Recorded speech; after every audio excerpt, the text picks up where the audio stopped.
menurut saya ada satu masa yang bisa menyatukan ini semua itu masa SMA. Kami merasa bahwa masa SMA ini adalah di setiap generasi punya memorinya sendiri. Masa yang memang kita membentuk atau sedang mencari jati diri, coming of age. Emosi dasar tentang relationship, tentang hubungan ya, tentang cinta tentu saja. Pengalaman SMA yang tadi Mira katakan, di SMA itu kita mengalami semua. Kita mengalami jatuh cinta, putus cinta, kadang-kadang kehilangan penemuan-penemuan ya, kayak menjadi musisi, menjadi anak basket, menjadi pecinta alam, itu semua di masa SMA. Nasib ADC nanti gimana dengan Ada Rangga dan Cinta?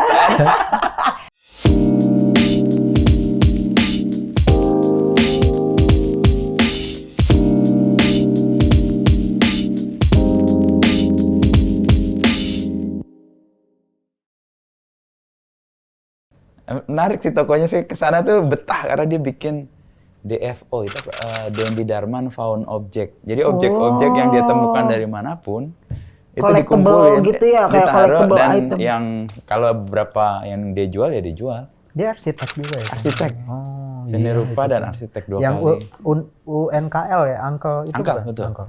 Ada kafenya juga? Jadi atau hanya dia sebelahnya ada warung makan ramesan gitu kalau di Jawa.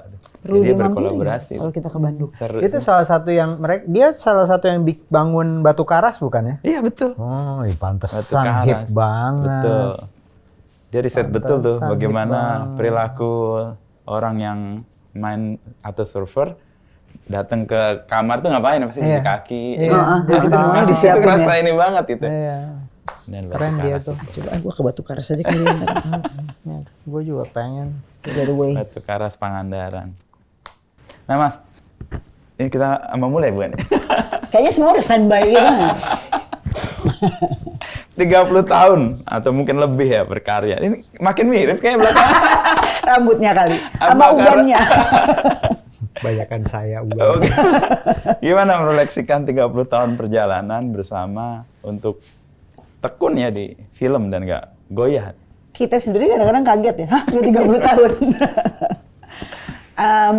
Mungkin ya sejak awal saya rasa saya sama Riri emang punya visi yang sama gitu tentang mau kita bawa kemana film-film yang kita buat, mau kita bawa kemana juga perfilman Indonesia, peran kita dalam perfilman Indonesia. Dan kita lumayan konsisten menjaga apa yang mau kita buat ya, kurang lebih sih. Kalau menurut saya ya itu ada persamaan, kecocokan, dan ya visi yang sama ke depannya juga gitu. So far so good. Mungkin kombinasi juga kalau sebenarnya kita itu selalu ya, maksudnya Mira sih sebenarnya kayaknya seorang pembuat film yang juga sangat into gerakan gitu. Jadi dulu itu waktu saya baru lulus dari IKJ itu tahun 92 93, Mira kan udah duluan. Terus saya dicari sama dia, terus saya akhirnya ketemu, kita mulai ngobrol. Sebenarnya yang diomongin tuh bukan cuma film, tapi bagaimana sih menggerakkan sesuatu yang. Jadi Kuldesak itu kan dulu mulainya kami kan dari Kuldesak berempat gitu. Mira, saya, Rizal Mantofan. Dan dari sebenarnya kerjanya ketemunya dari 95. 95 betul. Jadi sebelum reformasi sebenarnya. Iya, dan semuanya tuh kayak apa ya, secara bertahap itu diatur supaya dia jadi anak Seribu Pulau dulu, Miles.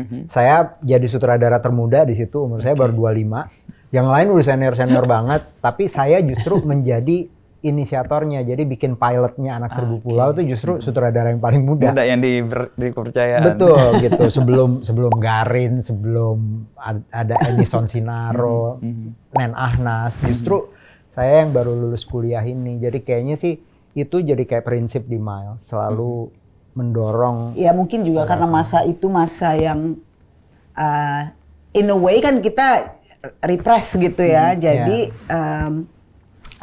keinginan untuk mendorong inspirasi dari mungkin pop culture di masa itu yang berkembang dan suara-suara yang vokal itu berangkatnya memang dari situ gitu. Jadi ya darah muda juga. Jadi kayak apa juga, ayolah kita labrak aja gitu. Dan kayaknya itu terus-terusan tuh, nggak pernah berhenti sih sampai sekarang gitu. Makanya kayak kalau sekarang kita ngomongin kita di Bintaro, mungkin tidak banyak kayak tempat produksi begini yang masih terlibat di dalam banyak kegiatan di luar film ya, bukan cuma film making gitu, tapi organisasi atau gerakan-gerakan bahkan di luar area kita gitu kadang-kadang gitu. Dan itu persis saya baca tadi di situ tuh ada teks Oh, yang iya. ditempel. Kolaborasi, menemukan kebaruan dan mengajak dan memunculkan orang-orang atau bintang-bintang baru ya. Ya. Dan juga sebenarnya sebisa mungkin bertahan untuk tetap independen. Artinya kalau kita mau bertahan untuk independen, tidak masuk ke ambisi kita tuh sama gitu, tidak ingin menjadikan Miles sebagai sebuah studio yang besar gitu. Kita merasa kita cocoknya tetap stay butik gitu, kecil aja tapi aktif di berbagai kegiatan yang sifatnya cultural maupun educational gitu. Tapi di saat yang sama itu tadi terus bikin film. Butik sosial maksud lo? Butik sosial. Kalau butik tuh kayak Salah gimana ya? gitu? Karena kita Louis proletar. Vuitton gitu, Chanel gitu. Kalau ini butik energi gerakannya ada. baru mau naik dikit gitu terus turun dulu lagi, naik lagi, turun lagi gitu. Tapi awal mula ketemu dan merasa yakin bahwa dunia ini atau perfilman ini jadi tempat atau rumah yang Mbak Mira dan Mas Riri geluti itu kapan? Coba lo dulu deh. Kalau saya sih IKJ ya, IKJ, Institut Kesenian oke. Jakarta. Dan nggak sengaja. Dan Dulu kan bukannya musik ada. makanya kalau saya tuh tadinya mau masuk jurusan musik di IKJ tapi bangkrut jurusan musiknya waktu saya mau masuk. Maksudnya alumninya yang bilang nggak usah lo masuk sini percuma gitu.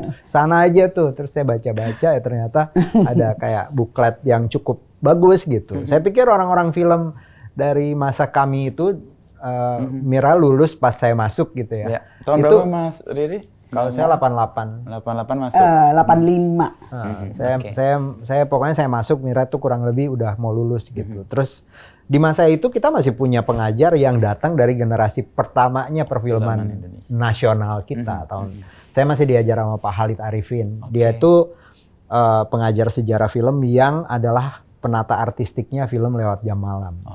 Terus ada Pak Marjono, Sumarjono itu editornya Perfini sama editornya film-film klasik kayak Pak Jaya Kartini, Kusuma, film-film kerja sama masih ada Pak Jaya, Pak Azrul Sani juga kadang-kadang masih datang gitu. Jadi memang kayak menginspirasi saya waktu itu bahwa ya film itu sangat sebuah proses sosial gitu dan bagian lagi, dari dari perjuangan gitu. Jadi memang kita tuh dan zaman itu film itu kayak dunia laki-laki banget ya. Maksudnya dunia dunia maskulin dan revolusioner dan militeristik gitu. Jadi itu kayak ide-ide besar gitu yang mungkin kayak kalau anak muda gitu, gila banget ya. Sementara pas kita mau keluar, kok filmnya bangkrut ya? Atau kok filmnya kayak gini ya? Maksudnya dunia film Indonesia itu, semua senior-senior saya tuh bekerja dengan sikap yang, ngapain lo serius-serius amat gitu. Judul-judul film yang ada juga tidak ada seperti yang saya baca di sejarah film. Ya maksudnya, ada beberapa yang bagus gitu ya. Kadang-kadang terpaksa judulnya misalnya, Inem Pelayan Seksi 3, atau Boneka dari Indiana, atau itu sutradara yang masih saya kagumi ya kayak Abbas yang bikin film kadang-kadang di luarnya vulgar seksual gitu tapi dalamnya ada sesuatu. Tapi ada juga yang Gadis Metropolitan, Gairah Malam gitu. Waktu saya mau lulus tuh dunia film kayak begitu. Jadi ada kayak pertentangan, kontradiksi yang ini edan nih apa gitu. Tapi kemudian saya direkrut gitu dalam gerakan yang menjerumuskan saya sampai sekarang. Kalau saya sih klasik banget sebenarnya. Emang suka nonton film gitu. Dimulai dengan suka nonton film. Tapi kan keluarga semua pemain musik ya. Tumbuh di dunia musik gitu. Dan ketika akhirnya memutuskan, kayaknya pengen deh gitu menonton film-film yang luar biasa sekali, bahkan enlightening lah istilahnya Yeah, gitu ya. Dan amazed gitu bahwa film itu ternyata punya kekuatan yang luar biasa. Dan ketika kemudian almarhum ayah saya bilang harus sekolah, dan akhirnya sekolah, tentu bentuk pemikiran itu jadi berubah gitu. Yang tadinya kayak pengen deh bikin cerita, bikin film. Pendidikan menurut saya memberikan sebuah foundation yang sangat kuat tentang pentingnya sebuah medium gitu, dan terutama tentunya film terkait dengan sinematografi atau jurusan sinematografi, jurusan film yang saya ambil pada saat itu. Nggak nyangka seserius itu gitu. Awalnya tuh kayak cuma main bikin film gitu. Tapi ternyata sangat serius, segala elemen mulai dari entertainment sampai politik sampai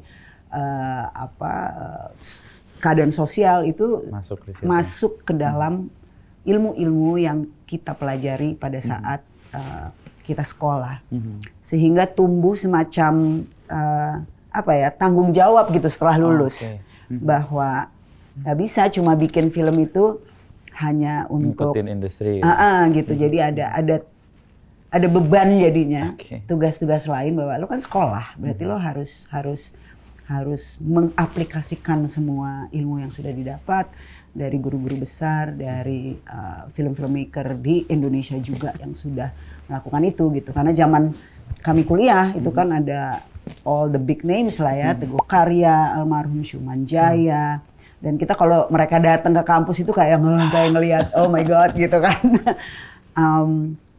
Apa yang mereka sampaikan ke kami itu it's always about pentingnya medium ini gitu. Tentunya setelah juga belajar banyak, karena saya punya background advertising habis itu selama 8 tahun, dan akhirnya membuka Miles. Elemen-elemen ini saya coba gabungkan karena menurut saya semua pemikiran tadi kalau tidak ada penontonnya, tidak bisa kita sampaikan ke penontonnya, dia tidak akan bergerak gitu. Jadi itu yang sebenarnya kemudian kita coba lakukan, dimulai dengan Kuldesak karena memang industrinya sedang tidak ada. Jadi kita itu tadi darah muda gairah menuju reformasi sedang bergejolak. Kita ikut dalam gairah itu gitu. Dan ini pendidikan yang berhasil menurut saya, kan tadi membangun kesadaran, lalu kesadaran kan membuat upaya dan melakukan perubahan-perubahan kan, meskipun suasananya atau industrinya mungkin belum sesuai lah.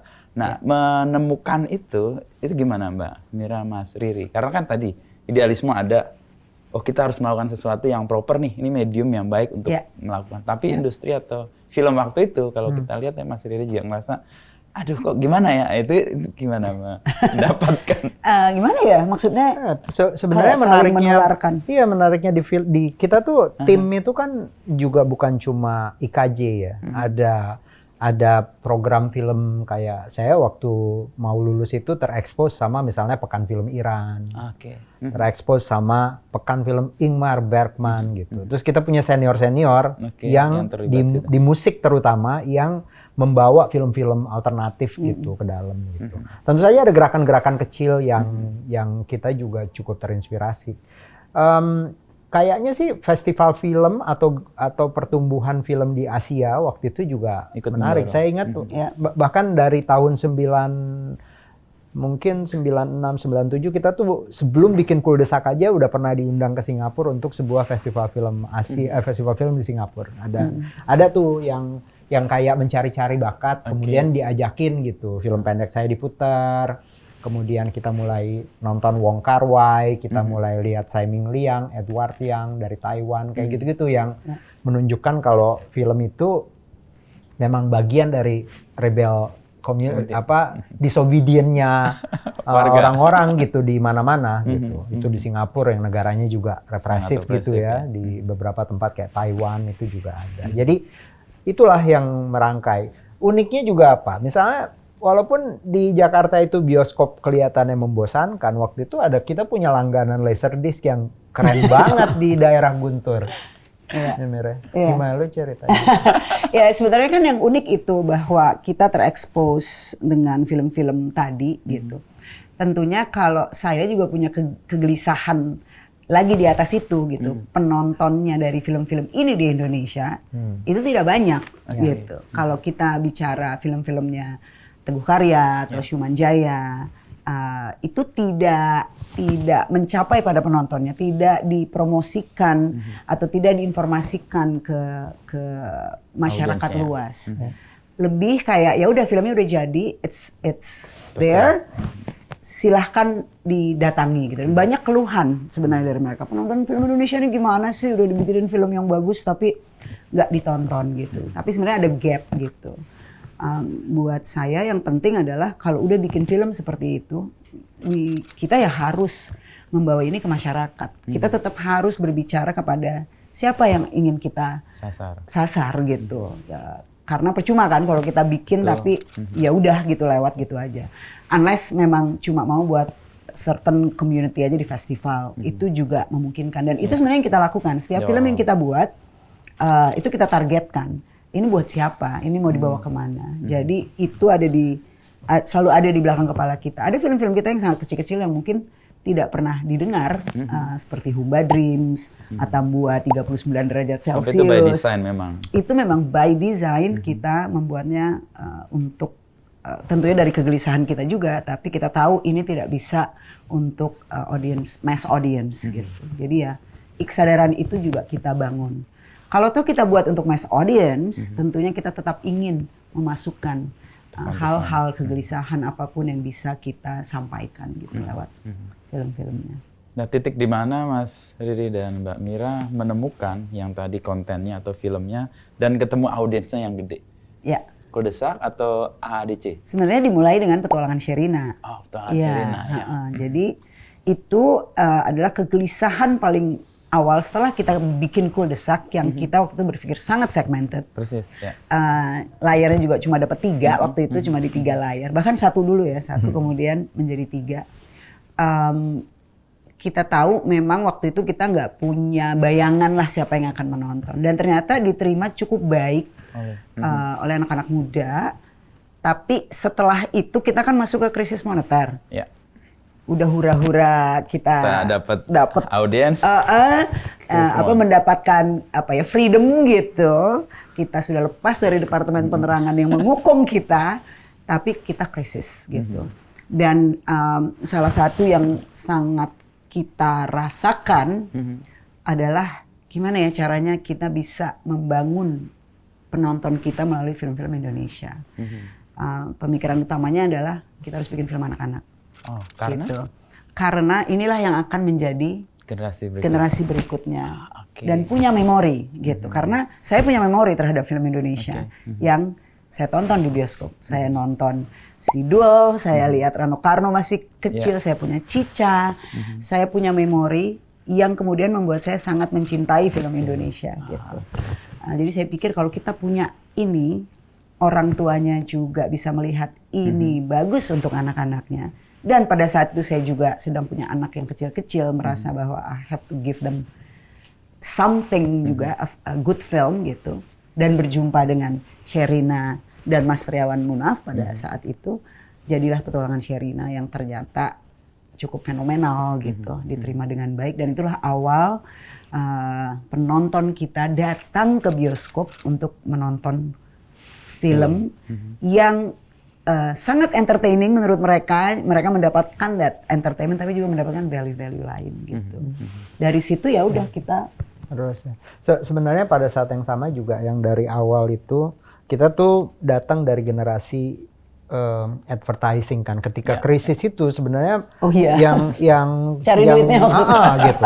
Jadi cuma bikin iklan atau bikin musik video kan waktu itu. Jadi pergaulan di dunia musik itu waktu itu juga lumayan baik karena MTV lagi. Dan itu booming, sebenarnya standar tekniknya tuh tinggi banget. Meskipun jadi mediumnya cuman film pendek 30 detik tapi kita bisa bekerja dengan equipment yang kadang-kadang operatornya tuh dari Australia, dari Amerika gitu. Direct sound. Teknologi suaranya sangat bagus gitu. Standarnya sangat tinggi karena rata-rata kan ya dunia periklanan gitu ya.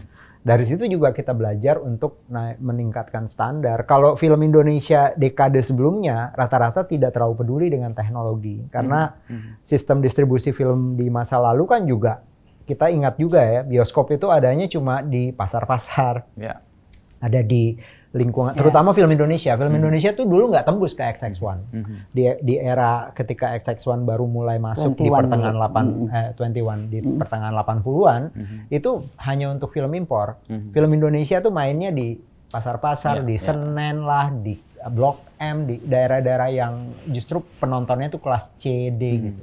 Ketika kami mulai bersentuhan dengan film, dengan bertemuan dengan dunia iklan itu, dunia advertising yang standarnya tinggi, kita coba sasar. Tiba-tiba kita punya exposure terhadap teknologi. Saya mungkin yang merasa bahwa wah, saya ingin gerakan kamera saya tuh yang keren. Saya pengen pencahayaannya tuh pengennya standarnya yang tinggi dong gitu. Jangan kayak dulu label atau stereotipe penonton terhadap film Indonesia gitu. Saya ingat film-film yang menyentuh sekali ya kayak film mulai dari film anak-anak sampai film remaja, tapi ingatan saya tuh memang ketika diingat-ingat rata-rata tuh buram gitu. Rata-rata tuh gimana tuh? Rata-rata tuh kita harus masuk bioskop yang memang sangat merakyat, kadang-kadang mati di tengah-tengah, berhenti sebentar, kemudian ada apa? Nah itu tuh momen-momen itu. Iya, saya dulu waktu kecil kan di Makassar ya. Kalau di Makassar tuh seru nggak buram dulu ya, bayangannya gitu. Nah itu yang sebenarnya ketika mulai bikin Kuldesak, mulai bikin petualangan standar yang Sherina, tinggi tadi naik gitu. Dan ya itu mungkin yang selalu membuat ini sangat exciting gitu menurut saya. Dan ketika petualangan Sherina kemudian diterima dengan sangat baik sekali, berarti keinginan untuk mendapatkan penonton anak-anak ini berhasil gitu.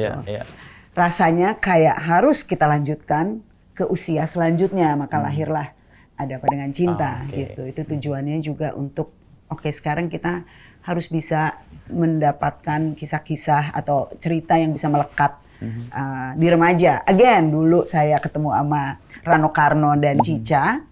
Ketika saya remaja, saya juga ketemu dengan Gita Cinta dari SMA dan lain sebagainya gitu. Yang menurut saya itu memang penting untuk terus membangun koneksi kita dengan penonton gitu. Dan lahirlah Ada Apa Dengan Cinta. Dan Ada Apa Dengan Cinta kan juga menghadirkan sutradara yang baru juga. Itu kayak semangat yang diambil oleh milenial. Jadi semangatnya Rudi Sudjarwo pada saat itu bahkan melebihi semangat kita. Berbahaya. Itu kayak waktu rekrut Mas Riri Anak Seribu Pulau kayaknya. Iya. Ini lebih gila lagi dia. Itu ketika kita sedang setelah kita merilis Petualangan Sherina ya. Tiba-tiba Kuldesak ya. Petualangan Sherina ya, Petualangan Sherina. Lupa tahun berapa itu ya? 2000-an. Di antara itu Late dekatnya. 90, akhir 90-an, awal 2000-an. Dia membuat film yang judulnya Bintang Jatuh. Ya kan? Filmnya lebih indie lagi gitu. Kalau Kuldesak itu kita nekat masuk ke dalam 21 walaupun kita nggak ngerti apa-apa, memaksakan bahwa ini film harus dicoba supaya bisa dilihat oleh masyarakat luas. Dia memutar filmnya di ruang-ruang satu-satu gitu, membawa proyektornya sendiri, menjual tiketnya sendiri. Jadi kita waktu denger ini, wah asik nih kayak ini orang nih. Gitu. Orang gerakan ini. Ini orang gerakan ini. Ya udah kita nonton lah waktu itu sama-sama beli tiket 10.000, ingat banget di tempat gitu. Dan Rudi pada saat itu ngelihat kami juga kayak, wah ini berarti orang-orang ini juga oke nih karena mau datang ke tempat ini untuk membeli tiket dan menonton gitu. Dan disitulah kami pertama kali berkenalan. Uniknya sebenarnya Riri sudah kenal sama Rudi sebelumnya, sama-sama drummer. Nah ada ceritanya sendiri lah, itu ada ceritanya sendiri. Tapi ketika menonton itu pertama semangat itu bisa banget kita rasakan gitu. Energi Rudi itu terasa dan energi salah satu pemainnya, Dian Sastrowardoyo gitu. Dan itu yang akhirnya, oke lah orang-orang yang berenergi ini marilah bersatu gitu. Dan semuanya kalau dipikir-pikir di Ada Apa Dengan Cinta itu kan juga orang-orang baru akhirnya. Iya, betul. Mau dari Pemain. art directornya, pemain, nah, semua punya keinginan itu menjadi bagian dari sebuah gerakan untuk bikin film Indonesia gitu. Dan energi itu saya rasa terasa sekali gitu, terlihat sekali di Ada Apa Dengan Cinta. Nggak hanya Rudy dan Dian, tapi Niko juga kan baru. Kalau Dian, jadi dapatnya maunya Dian dulu gitu. Habis itu ya kita mencoba mencari, mengaudisi yang lainnya gitu. Nicholas Saputra yang paling terakhir kita dapatkan, paling sulit kita temukan pada saat itu. Kalau cewek-cewek tuh akses kita bisa mencarinya melalui kayak Gadis Sampul atau Wajah Femina atau berbagai event yang memang kita bisa mencari gitu. Kalau cowok tuh lebih susah gitu. Dan ya Rangga sangat spesifik, jadi nggak gampang waktu itu dapetin. Fun fact-nya kan kayak pernah casting pertama lalu kemudian nggak diterima lalu dipanggil lagi karena susahnya menemukan. Itu juga sebenarnya Niko juga punya ceritanya sendiri gitu ya, tapi emang lucu banget gitu. Karena kalau kita audisi kan nggak langsung semuanya kita lihat langsung ya. Sutradara sama produser tuh nggak langsung dari awal melihat, biasanya ada yang menyeleksi dulu gitu. Dan setelah diseleksi pun ya bisa dengan cepat kita mutusin, oh ya ini nggak cocok gitu. Dan ternyata dia justru, Niko itu di castingnya untuk tokoh Borne. Jadi ya karena kita fokusnya mencari Borne itu nggak kepikiran gitu. Ternyata dipanggil lagi jadi Rangga. Itu namanya kalau udah faith ya, nasib. Itu udah. Kita nggak bisa melawan takdir itu. Betul, itu takdir benar. Kalau nasib masih bisa lah. Masih bisa, ini takdir ya. Ini takdir itu. Nah, balik ke 30 tahun dan industri kan berkembang begitu pesat. Dimulai dengan sesuatu yang kayak nggak mungkin nih kita masuk, tapi dengan Kuldesak, lalu Petualangan Sherina. Dan sekarang kita kan merayakan film Indonesia nih. Iya. Di sinema kita lah. Ya. Terakhir kita lihat sore dan terpapar Miles di film itu. Nah, melihat ini Mbak Mira dan Mas Riri gimana industrinya? Oh, gue duluan. Sebagai industri Mira Lesmana aja. Tetap sama sebenarnya spiritnya gitu ya. Saya merasa kayak ada filmmaker yang orientasinya adalah mencipta gitu, berkreasi atau mencari sesuatu untuk kedepannya gitu. Dan saya merasa saingannya adalah mereka yang market oriented tentunya ya, yang genre tertentu yang misalnya sedang digemari itu digeber abis gitu. Which is fair karena industri memang seperti itu, tapi harus ada yang berani menjaga dan penciptaan ini, karena kalau sampai ini sudah turun, dalam sejarahnya memang selalu begitu. Ketika ini sudah turun, ada geliat filmmaker yang terus ingin memberikan genre yang berbeda gitu. Saya rasa Yandy Lawrence salah satunya gitu. Sangat cukup keras kepala gitu dengan apa yang dia mau. Gitu. Biasanya pencipta begitu tuh. Iya kan, harus gitu kan. Dan ya melihat apa yang terjadi hari ini, itu yang terus kita coba lakukan. Tidak hanya dalam membuat film, kita juga mencoba hal-hal lain gitu ya. Tapi di industri kami merasa juga ingin mendukung filmmaker muda atau independent companies yang punya itu tadi, energi, gerakan. Ada energi itu. Gitu. Nah, 30 tahun itu kayak kesempatan untuk dalam satu fase memunculkan energi baru untuk mencipta tadi ya. Iya, karena kita kan tidak bisa dalam bentuk mass ya gitu. Jadi ya grassroots aja gitu. Dan biasanya kita menemukan anak-anak muda yang kurang lebih kayak vocabulary-nya tuh sama gitu tentang film ya. Salah satunya Aditya Ahmad ya dengan film pendek Kado yang kita produksi bersama. Iya, dan film itu juga membawa kita kemana-mana syukurnya. Karena distribusi film kan luas ya. Jadi kita kadang-kadang ketemu dengan teman-teman di Makassar, di Surabaya, sambil kuliner, Jogja. itu ternyata banyak tuh letupan-letupan yang memang menunjukkan kalau film itu juga tidak statik. Dia selalu bergerak dan selera mereka juga berkembang, luar biasa gitu, kayak penemuan-penemuan jalannya gitu, Yandi, Adit gitu. Artinya 30 tahun itu kan kadang-kadang ada kecenderungan orang kalau udah lama di industrinya selalu berpikirnya kayak dulu tuh kayak gini, sekarang kok gini gitu ya. Kita selalu mencoba untuk, walaupun itu sebenarnya challenging sekali, mengalami mulai dari analog, digital sampai AI gitu kan ya. Kita tetap harus menyadari hal ini, tapi value-value tertentu yang memang kita percaya kita coba carry dan kita tetap terus bisa memberikan yang terbaik gitu dari karya-karya kita. Dan mungkin secara disiplin ilmu memang agak berbeda. Cara melihat sukses sebuah film itu juga berbeda. Tapi kita juga tidak bisa tidak mengikuti kebiasaan dari penonton kita hari ini gitu. Maksudnya misalnya kayak jumlah penonton. Dulu itu jumlah penonton bukan sesuatu yang kayak harus di-report daily gitu ya. Itu kayaknya seolah-olah kalau sekarang kita lihat social media, itulah yang menjadi patokan dan tanda gitu.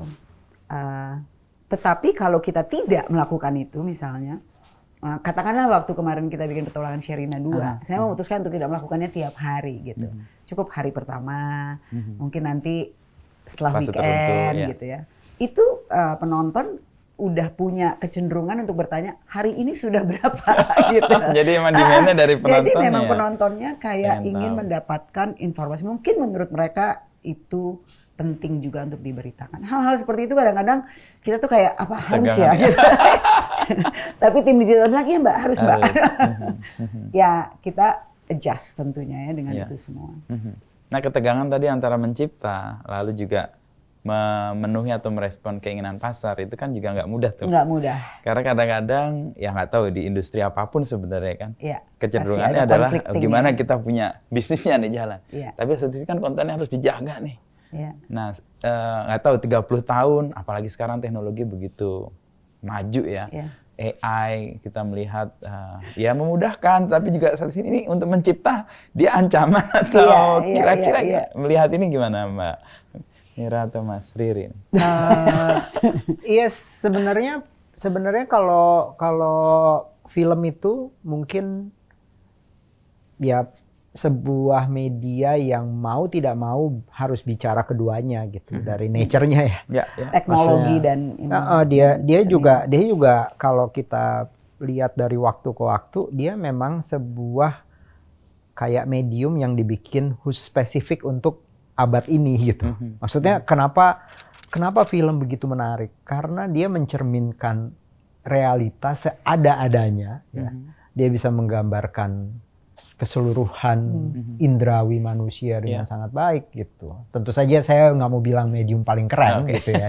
Medium abad inilah. Tapi medium abad ini itu jelas gitu ditemukan di akhir abad ke-19 terus berkembang terus gitu sampai sekarang menjadi seni paling besar gitu. Bayangkan waktu terjadi pandemi kami ini semua sebenarnya sempat bertanya-tanya apa yang akan terjadi dengan kita karena bioskop itu pokoknya kita berulang-ulang dengar ini kalau begini terus 3 bulan lagi kita tutup semua.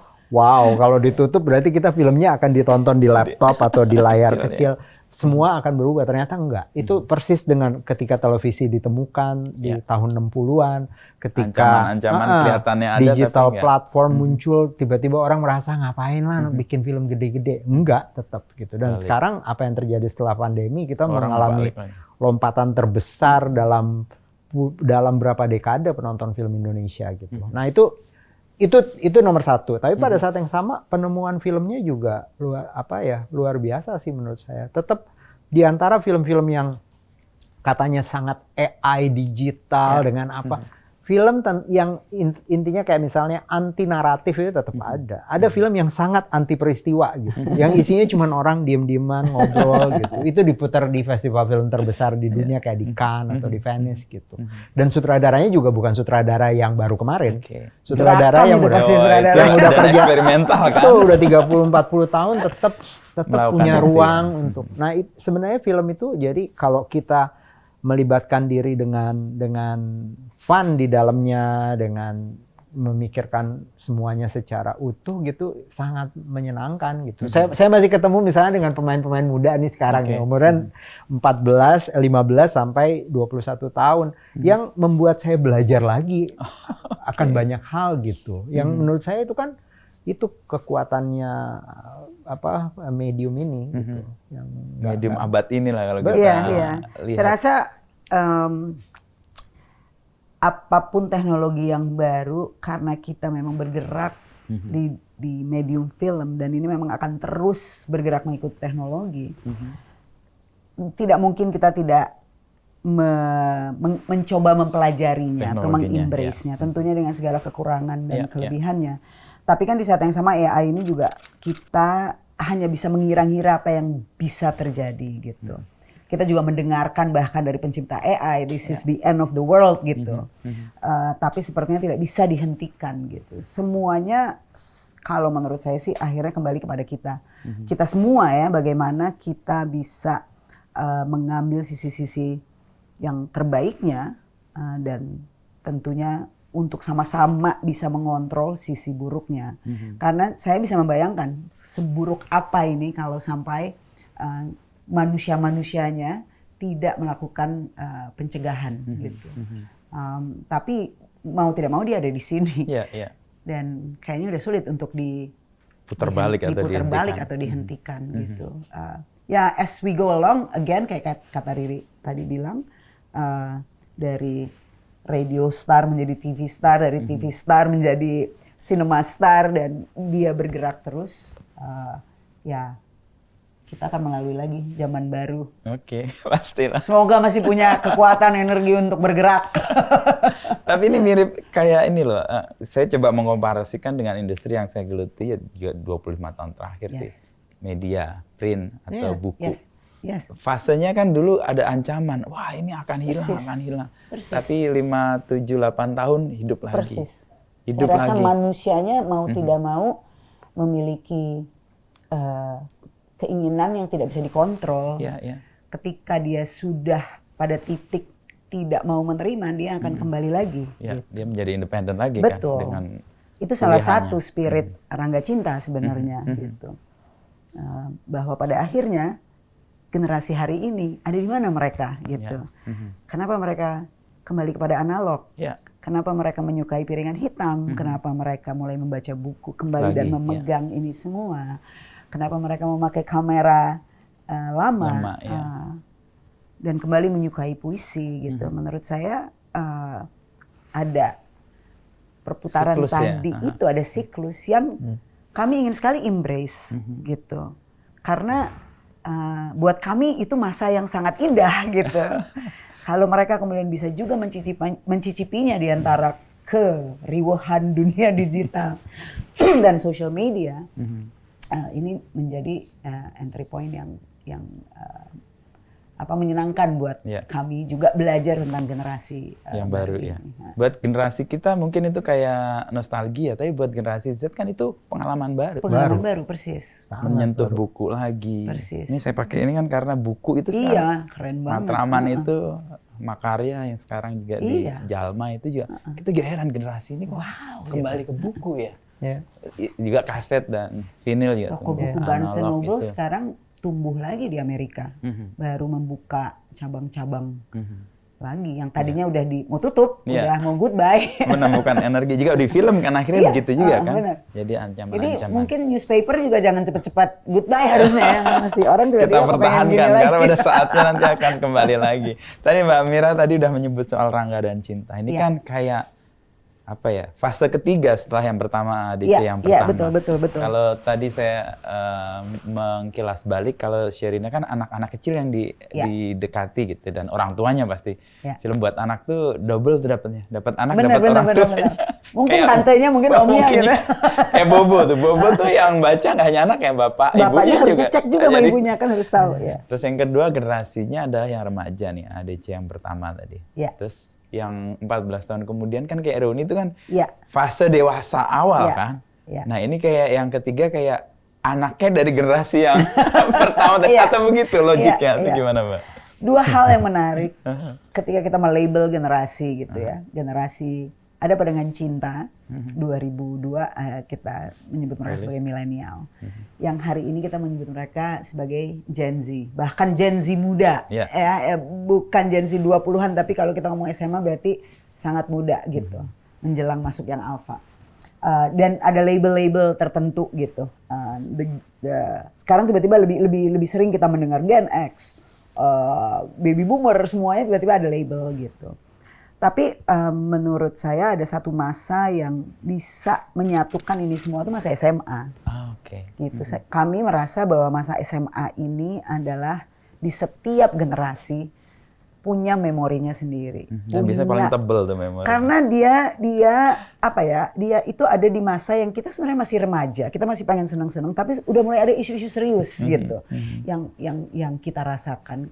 Kita merasa kayak personality kita atau kemana kita akan melangkah selanjutnya ini ditentukan di masa ini. Gitu.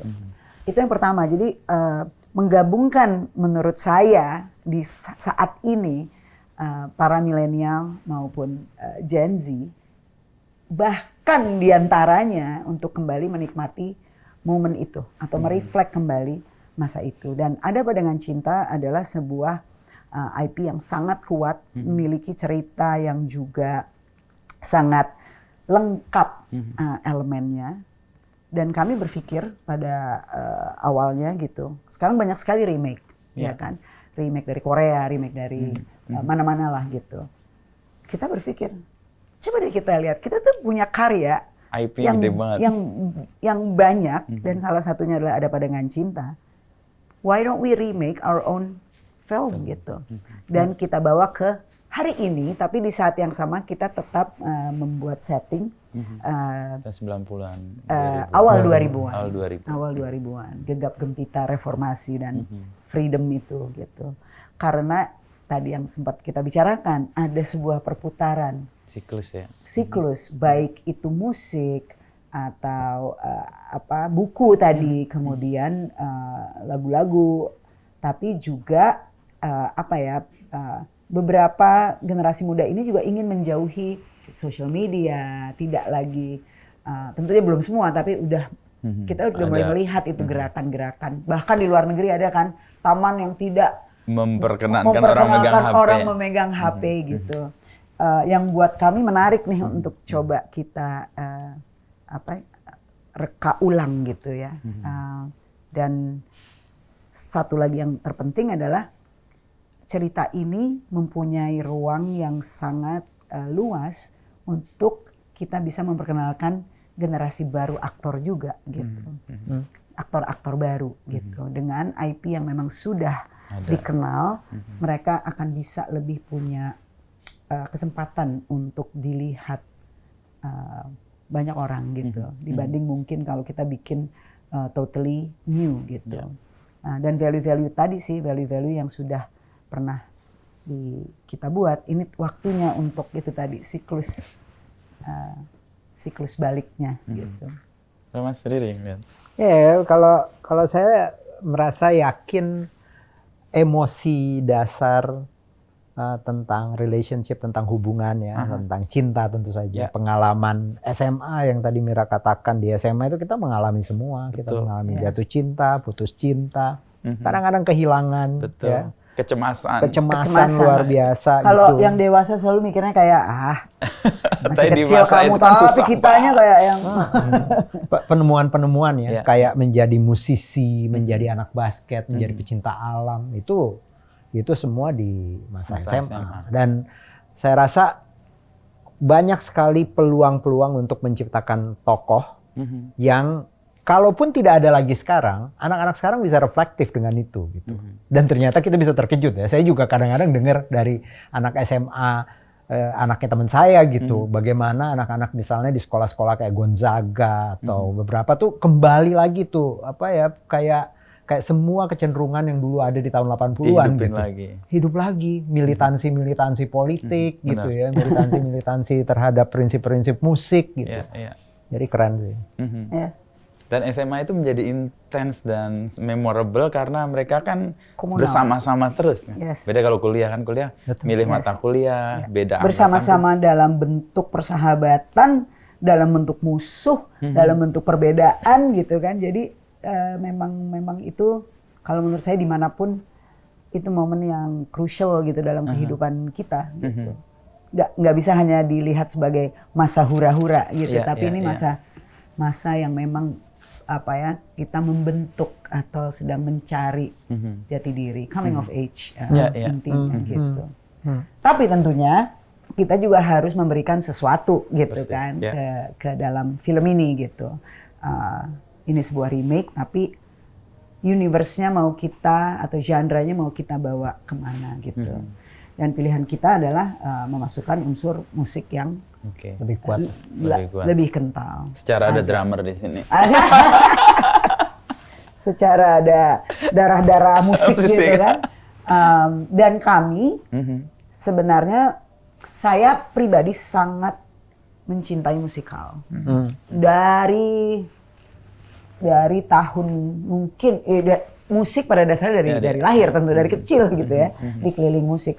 Tapi kayak bentuk-bentuk musikal kayak film-film yang juga saya ingat, The Sound of Music, apalagi ya, West Side Story gitu. Itu adalah sesuatu yang sulit banget untuk saya lepaskan walaupun saya suka jenis-jenis film yang lain. Nah, tapi musikal ini sebenarnya atau film-film yang bergenre musikal itu di Indonesia sendiri belum tumbuh. Oh gitu. Ini gairah penciptanya muncul nih.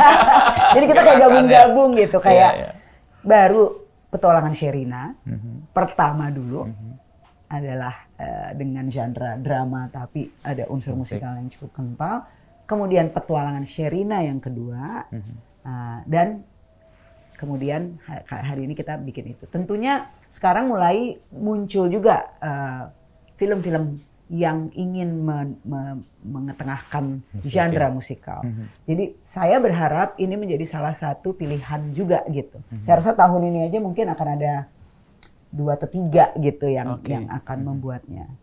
Sebelumnya setelah Petualangan Sherina beberapa mencoba genre tersebut tapi memang tidak berhasil di pasaran. Ada 2 atau 3 gitu. Lalu ditinggalkan karena dia sepertinya tidak laku atau tidak diterima gitu. Padahal dibutuhkan kekeras kepalaannya. Betul, kekeras kepalaan bersama itu memang dibutuhkan. Jadi mudah-mudahan itu bisa kita push juga untuk menjadi pilihan baru. Penonton baru. Kita tuh kayak punya modal-modal pengalaman yang lumayan. Waktu Laskar Pelangi tahun 2011 sempat kita bikin di panggung juga sama Erwin Gutawa, Jay Subiakto, Toto Harto, Hartati.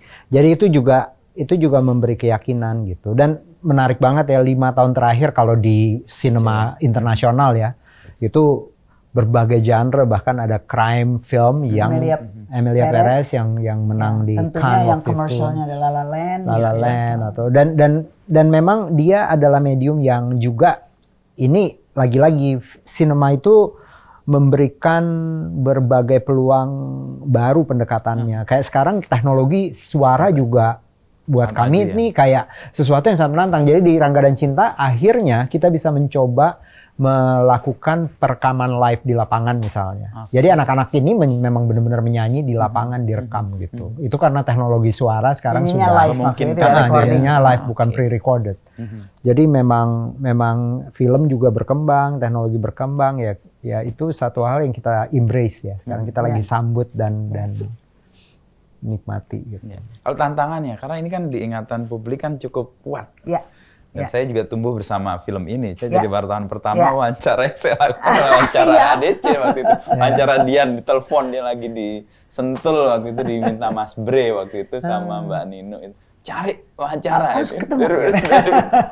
Nah, gimana tantangannya atau apa? Mungkin juga nggak perlu melepaskan dari ingatan orang akan itu, tapi apa yang dirasakan? Pasti tantangannya besar, cukup besar. Dari awal pun kita mengetahui ini tantangannya besar karena ada orang-orang yang sangat lekat dengan apa yang sudah kita buat. Sebelumnya. Di atas itu, Rangga dan Cinta yang dulu juga adalah dua sosok yang sampai hari ini tetap menjadi idola gitu.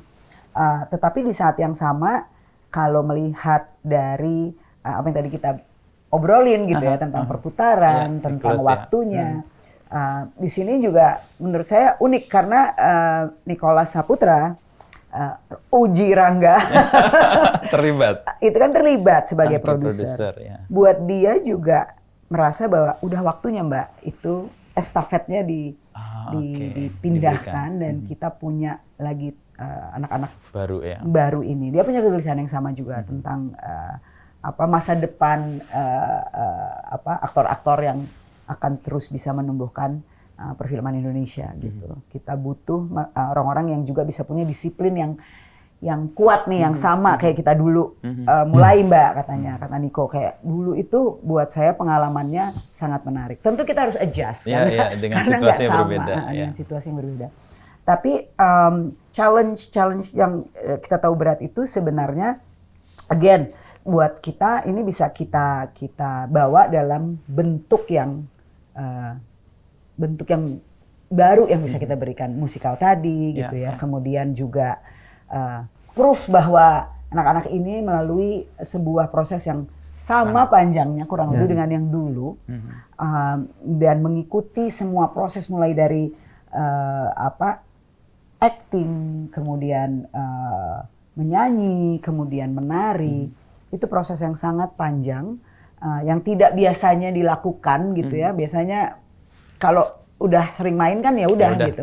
Kalau ini kan benar-benar baru. Jadi kita benar-benar harus prosesnya dari awal. Betul, prosesnya dari awal. Dan kita juga yakin bahwa anak-anak ini akan memberikan energi, freshness-nya ya, freshness mereka walaupun settingnya mereka harus bermain seolah-olah mereka ada di setting tahun 2000-an. Tapi di saat yang sama itu tadi mereka ada di siklus yang menarik ini.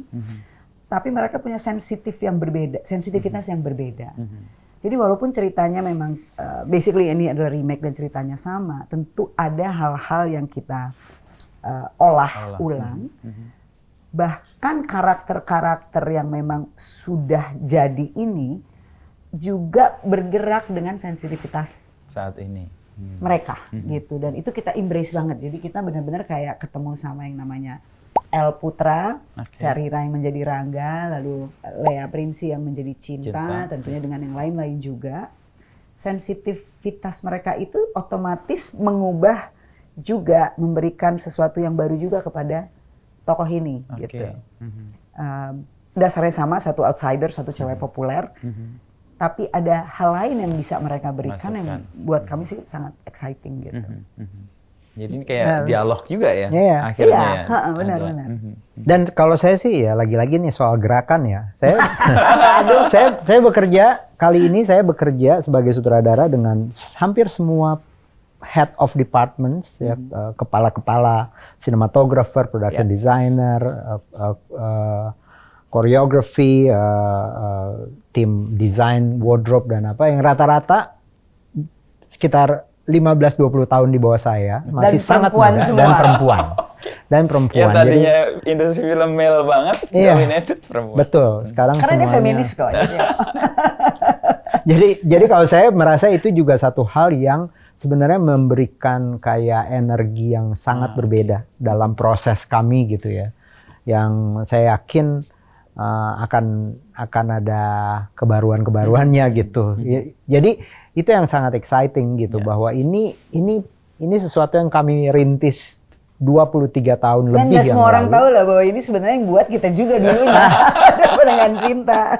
Dulu bagaimana, ada beberapa yang nggak tahu juga. Bagaimana menciptakan, menemukan judul, bagaimana menciptakan tokoh, bagaimana buku menjadi bagian penting dari cerita gitu ya. Itu semua tuh adalah hal-hal yang menarik plus dengan fenomena-fenomena sekarang. Banyak hal-hal baru juga yang kita bukan injek ya, yang konsekuensi dari pertumbuhan kami sebagai pembuat film itu dia akhirnya bergerak gitu dan maju gitu ke arah situ. Ini nasib banget umur udah segini kita masih bergaul sama anak-anak belasan tahun kan. Soal siklus saya ingat ini Bu Karlina Supeli. Dia bilang ya siklus iya, tapi siklusnya tuh modelnya spiral. Jadi nggak balik ke titik yang sama. Tapi siklusnya tuh kayak gini nih. Jadi kita kayak melalui tempat yang sama, tapi situasinya udah berbeda. Benar. Tapi kita dapat energinya yang kurang lebih sama. That's true. Dia nggak bisa kita bilang sama persis soalnya. Iya, karena di spiral nggak siklus yang. Jadi spiral ya ini. Benar. Ya. Dan perjalanan kita kayaknya ya tadi. Kayak sore. Iya. Jadi sore. Nah, ngomongin sore tadi. Itu kan musiknya juga kuat ya. Iya. Ya, itu kan yang menghantui saya film itu setelah menonton adalah musiknya itu. Di kepala itu kayak. Nah, musikal ini juga apakah akan menjadi cara yang ditempuh untuk melakukan orang menonton dan mengingat? Iya, sebenarnya kan ada dua bentuk ya kalau dalam musik di dalam film gitu. Ada yang merupakan scoring gitu. Ya. Ada yang merupakan, sebenarnya 3 sih. Ada yang merupakan lagu yang kita pakai untuk menjadi pengiring sebuah adegan gitu ya. Kalau di Rangga dan Cinta sebenarnya ada lagu-lagu yang sudah sangat sudah sangat dikenal di segala generasi sebenarnya gitu. Lagu-lagu yang dibuat oleh Melly dan Anto dulu, lirik-lirik yang ditulis oleh Melly itu sebenarnya banyak sekali yang sudah merupakan orang pertama berbicara. Jadi dia kayak dialog gitu. Judulnya Aku Ingin Dicintai misalnya. Semua itu sudah bicara kayak seolah-olah Melly menjadi cinta gitu. Seolah-olah Melly menjadi Rangga misalnya. Jadi dia memang menginterpretasikan skenario kita pada saat itu, menerjemahkannya demikian, walaupun di yang pertama itu hanya menjadi sebuah lagu yang merupakan background atau mengiringi sebuah adegan. Kali ini menjadi bagian dari ekspresi para pemainnya. Kurang lebih seperti itu gitu. Jadi tapi di lapis selanjutnya tentu tetap ada scoring gitu.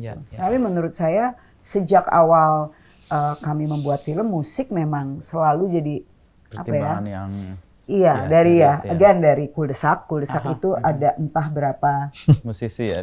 Musisi mulai dari slang sampai ada siapa lagi dulu ya, ada Iwake, ada Opi, ada ya bahkan band-band indie kayak dan waktu itu di TV MTV kan di promo dan disiarkan ya, jadi saking banyak kita takut muternya sekarang. Gitu karena alasan kreatif. Banyak sekali gitu pemiliknya gitu. Itu sebuah album tersendiri tuh Kuldesak. Lalu kemudian jelas-jelas langsung masuk ke genre musikal, drama musikal dengan peran Sherina gitu. Dan ketika kemudian yang ketiga adalah kita membuat Ada Apa Dengan Cinta. Musik dari awal itu langsung kita mikirinnya musiknya siapa ya? Musiknya siapa ya? Siapa yang kira-kira hari ini akan jadi partner yang menarik untuk kita ciptakan ini semua gitu. Dan ya waktu itu pilihan jatuh kepada Melly yang baru saja mengeluarkan album pertamanya yang semua orang waktu langsung itu mendengarkan lah gitu. Potret gitu. Iya, dan ada potret album juga. Solo ya. Sebenarnya ada album solo baru keluar yang Jika itu. Jika ya benar? Iya.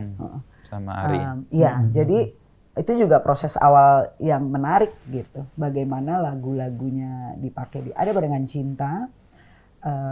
Musiknya juga menjadi scoring, tapi lagunya menjadi bagian dari adegan. Kali ini di Rangga dan Cinta, selain ada lagu baru juga, lagu-lagu tersebut merupakan ekspresi dari tokoh-tokohnya. Gitu.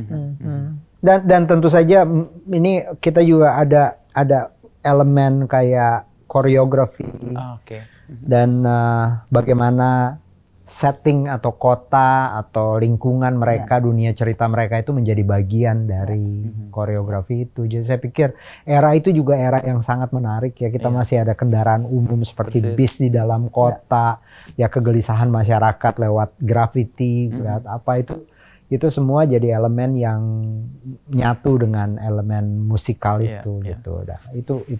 Ya, saya terpapar pertama waktu itu di PL. Sehari sebelum syuting di situ saya wawancara guru kan. Gurunya dia cerita bilang, besok akan ada. Oh iya. Nah, setting itu kan jadi itu kan suasana 2000-an 90-an. Betul, karena kita nyari sekolah lagi yang kira-kira bisa merepresentasikan masa itu juga nggak gampang di Jakarta. Pilihan kita waktu itu ada satu di Bekasi.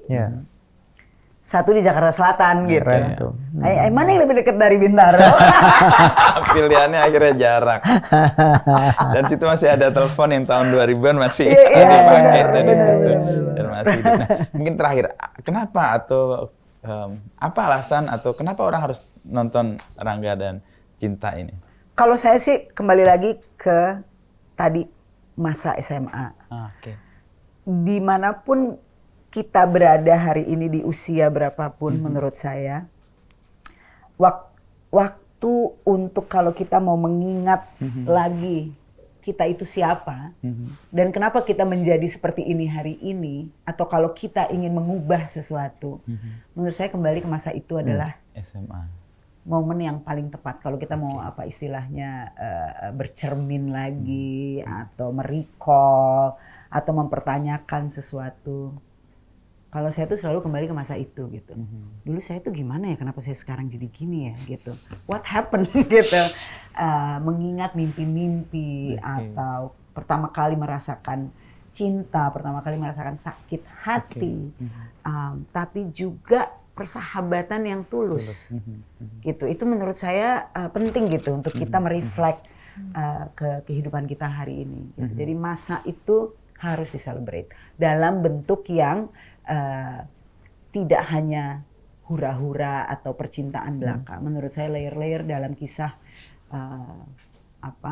story Ada Apa Dengan Cinta atau Rangga dan Cinta ini memiliki layer yang sangat dalam menurut saya. Termasuk melalui tokoh Rangga yang adalah outsider gitu. Bagaimana kita melihat tokoh yang datang atau kita menjudge seseorang gitu.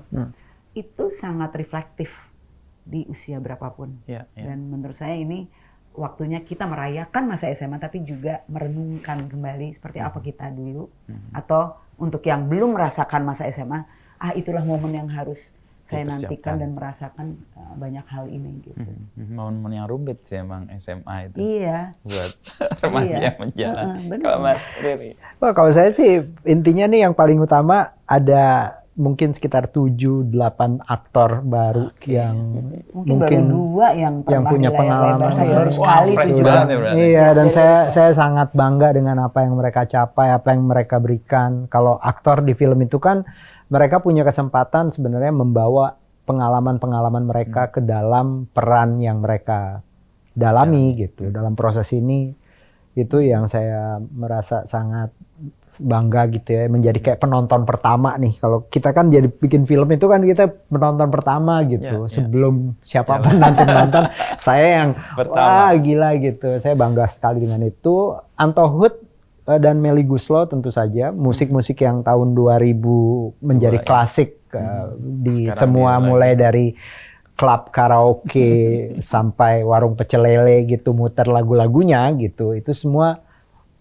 itu akan lahir lagi dalam bentuk yang baru. Merasakan energi pekerja film perempuan yang sangat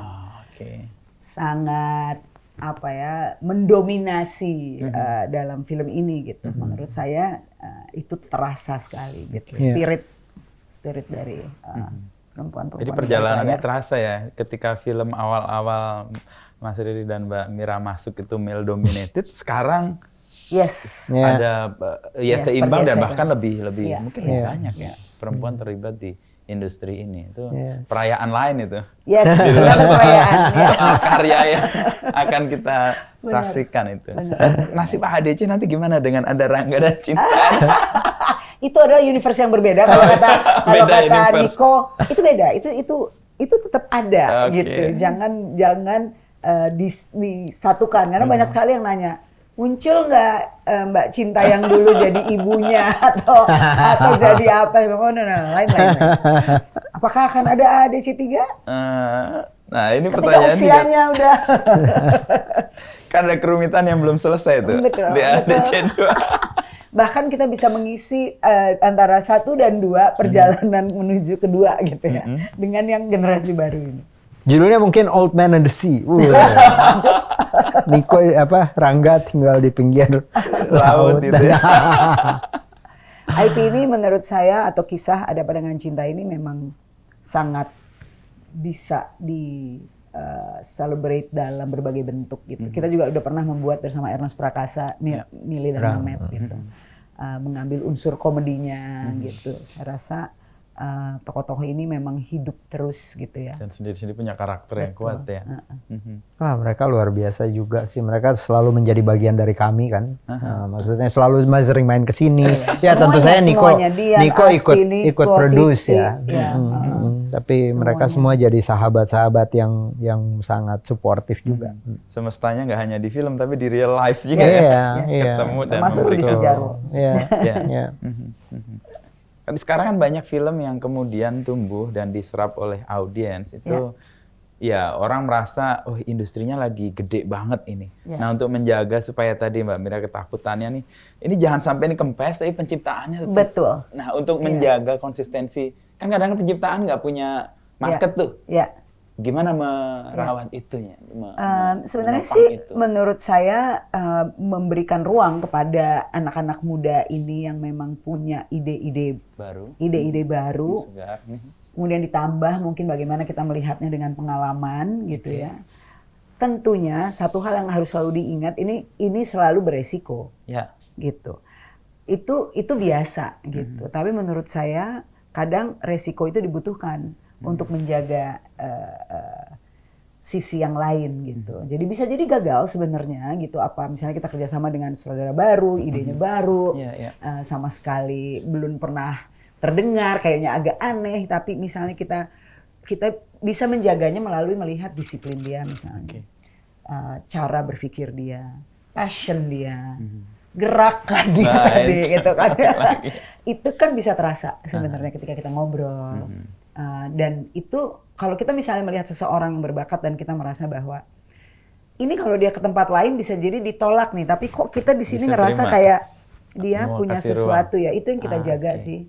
Kita terus ngobrol dengan generasi muda, kita hadir di festival-festival, kita hadir di sekolah-sekolah, di diskusi-diskusi untuk terus belajar dan memahami juga gitu anak-anak muda yang ingin masuk ke dunia film ini gitu.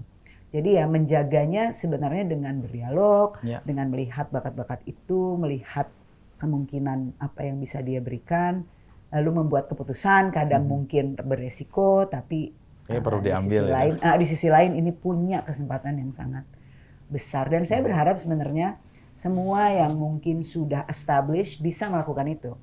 Prinsip filantropi bahwa ketika kita sudah punya kapitalnya, 80% mungkin kita mencoba untuk membuat sesuatu yang bisa menggulirkan industrinya. Menurut saya 20% kita harus untuk mau yang resiko tadi ya. Beresiko tadi gitu. Demi sebenarnya untuk yang ini nanti gitu, tidak larut yang di 80. Betul, karena itu yang terjadi di beberapa negara gitu. Sebenarnya banyak sekali negara yang sekarang melihat ke Indonesia dan bilang, kok bisa ya kamu setelah pandemi malah naik terus gitu. Sementara negara-negara lain banyak yang malah jumlah layar turun, semuanya turun, penontonnya turun, kepercayaan penonton turun. Saya rasa spirit itu tadi sih yang bisa menjaga ya. Mudah-mudahan sinema kita juga bisa terus berlanjut gitu. Ya, akhirnya juga melihat keberhasilan nggak hanya dari sisi kapital ya. Iya dong. Belajar soal keteguhan baru, ide baru, benar. Orang yang dengan disiplin baru itu kan meskipun secara industri atau secara bisnis nggak berhasil, tapi dia itu memberikan kan sesuatu yang lain. Pengalaman yang lain, tapi mungkin untuk yang berikutnya dia jadi besar gitu. Mas Riri ada komentar? Ya kalau saya juga penting kita semua mensupport ekosistem atau konstelasi yang di sekitar industri itu. Misalnya kayak sejarah ya. Saya tadi bilang kenapa kita bisa punya nafas panjang karena kita bergaul atau berinteraksi dengan sejarah film. Dengan menonton tahun 2013 pernah ada restorasi filmnya Usmar Ismail yang lewat jam malam itu yang diputar di Cannes, diambil oleh Martin Scorsese yayasannya, kemudian jadi Criterion Collection di New York gitu. Itu kan berarti kita punya bukti kalau arsip film kita atau sejarah film kita itu udah panjang. Kami ini bukan yang pertama bikin musikal gitu, tahun 2000. Kita ada Tiga Darah, Saiful Bahri, Asrama Darah, ada film Cicah, ada yang diingat Mbak Mira terus tadi Cicah sih. Jadi God Bless main di filmnya Schumann gitu. Jadi itu semua tuh bangunannya lama dan ini perlu diingat. Archiving ya, betul gitu, dirawat, dihidup lagi. Saya pikir dengan fenomena sekarang dunia penulisan, dunia buku naik lagi, sebenarnya lebih banyak harus yang menulis tentang film misalnya. Saya pikir penulis-penulis ini semua mesti diberi ruang untuk tumbuh dan membuat film itu dikepung oleh ide-ide dan pengetahuan dan excitement pengetahuan. Nah itu yang terjadi di banyak negara yang filmnya survive ya. Ya kalau kita mau lihat sekarang yang lagi tentu saja tetap hot itu Prancis misalnya. Itu kalau kita datang ke toko buku di Prancis itu seksi filmnya ya. Itu semua buku sejarah film dunia yang kita kenal ada tapi dalam bahasa Prancis. Jadi siapapun bisa membaca. Nah, kita masih mengalami tantangan. Gimana itu. Siapapun bisa membaca kalau bisa bahasa Prancis? Nah, maksudnya semua orang Prancis bisa membaca. Tidak harus kita belajar bahasa Inggris dulu. Kita punya yang bahasa Indonesia. Iya dong. Gitu. Itu yang menurut saya tuh mesti hidup juga gitu. Supaya nafas panjang ini juga akan dipegang oleh generasi baru yang mungkin naik gunungnya tidak dipush seperti generasi 70-80-an gitu. Endurance-nya gitu ya. Wah, saya jangan-jangan akan ditantang nih sama generasi baru. Kuatan mana lu lari sama gue? Tapi nafas panjang itu kan butuh keyakinan ya, butuh iman yang kuat lah untuk akan sampai di situ dan sama pengetahuan ya. Sama tahu memitigasi resiko nih. Benar. Ada resiko iya, tapi kita harus menjaga supaya juga resikonya bisa resiko dan ekspektasi. Itu yang mungkin harus selalu dijaga karena apalagi kalau sebuah ambisi misalnya ingin membuat sesuatu yang diharapkan besar sekali tanpa memikirkan resiko tadi itu bisa cepat sekali kalau gitu udah cukup nggak akan lagi gitu. Kapoknya cepet. Kapok gitu. Dan kembali ke Rangga dan Cinta itu masa-masa SMA itu masa-masa mengambil resiko yang banyak juga kan? loh. Padahal orang tua di masa-masa kita tidak juga mau berkomunikasi dengan orang tua sebenarnya. Semuanya ingin kita lakukan sendiri gitu. Seolah-olah tahu semuanya. Seolah tahu semua, benar. Tapi disitulah kekuatannya. Tiba-tiba mencoba menjadi manusia dewasa gitu kan, kepengennya gitu ya, atau malu untuk ngomong sama orang tua antar kita aja, ngerasa bisa nyelesain sendiri, menyelesaikan semuanya sendiri, itu adalah momen yang membentuk kita gitu. Penting. Dan momen membentuk kita ini kita akan nikmati nanti di 2 Oktober. Di mana kita bisa flashback lagi masa-masa kita cemas, duka, sedih, jatuh cinta, rumit, dan pengalaman manusiawi banget. Dengan nuansa musik yang sangat kental. Thank you Mbak. Makasih Mas Wisnu. Mas Riri. Perkenalkan. Dekatnya keren nih. Kalau bisa ntar nonton duluan. Cariin private screening. Sebelum sibuk dan senang banget kalau bisa nonton duluan. Begini nanti di sini filmnya banyak banget. Tapi prosesnya untuk menuju tanggal 2 sudah dirancang. Sudah lumayan on time. Lumayan on time dong. On time. Kelihatannya kita track waktunya lumayan baik gitu. Sip, thank you Mbak. Thank you. Terima kasih sekali.